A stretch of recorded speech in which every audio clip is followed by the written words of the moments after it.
I would consider my idea more entrepreneurial as opposed to intrapreneurial because it's fresh and outside any existing organization. But first, I want to give a full breakdown of my idea, who I am, and why you should care about this as well.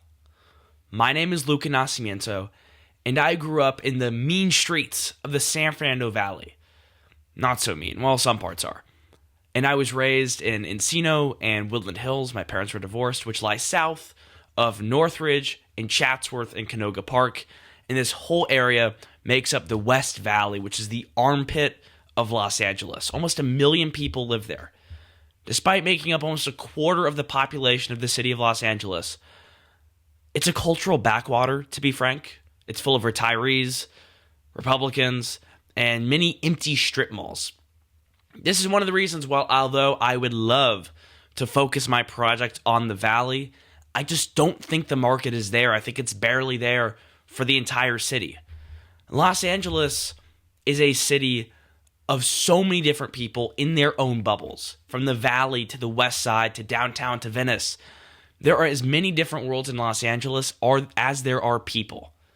This is part of what makes the city so magical.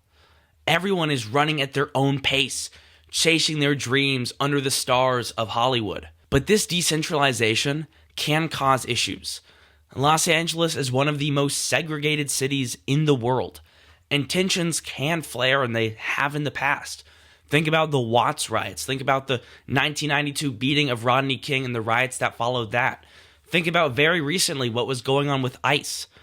This separation is not just geographical, and it's not just cultural. It runs very deep because there is no longer one reality about what's going on in the city.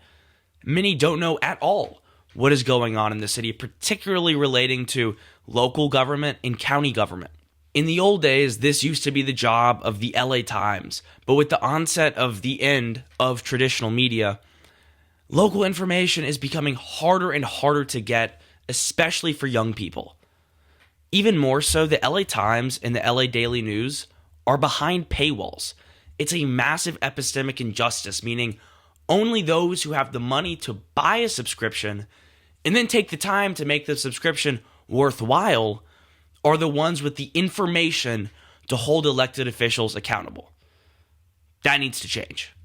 This is why I want to start a media organization entirely dedicated to Los Angeles politics. I want to make my content digestible and entertaining for a Gen Z audience. There is a lot of drama that happens at LA City Council meetings that directly affect people's lives in Los Angeles. Meeting summaries for the younglings and a weekly newsletter for the more traditional folks would be the best of both worlds. I plan to be on Instagram, TikTok, and Facebook and post every other day. These platforms would serve as my primary infrastructure, which luckily for me, they are free and they already exist.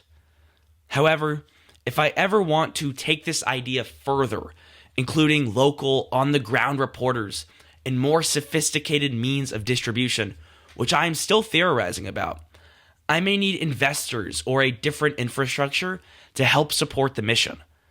Social media is also a great infrastructure for my core audience, young people. I've also found that I am decent, not to self-promote, but decent at captivating an audience in this short content medium through my main political account, meaning that this existing infrastructure is strong for my personal skill set. This is a big picture concern, but for now, I am concerned with starting. I also have a high quality website, hopefully in the works, that will help to bolster the legitimacy of my operation. And most of all, there will be no paywall. I believe this is lacking in the Los Angeles market, and I will help to fill it. I plan on having around 100 followers by early March, which is bold considering the nature of the project, but I think it is possible. Overall, I believe that a well-edited and interesting recap on Los Angeles news and politics and culture in snappy, short form, and interesting content can attract an entire new generation of Angelenos into local government, increase civic engagement, and decrease this massive informational injustice that's going on in the city.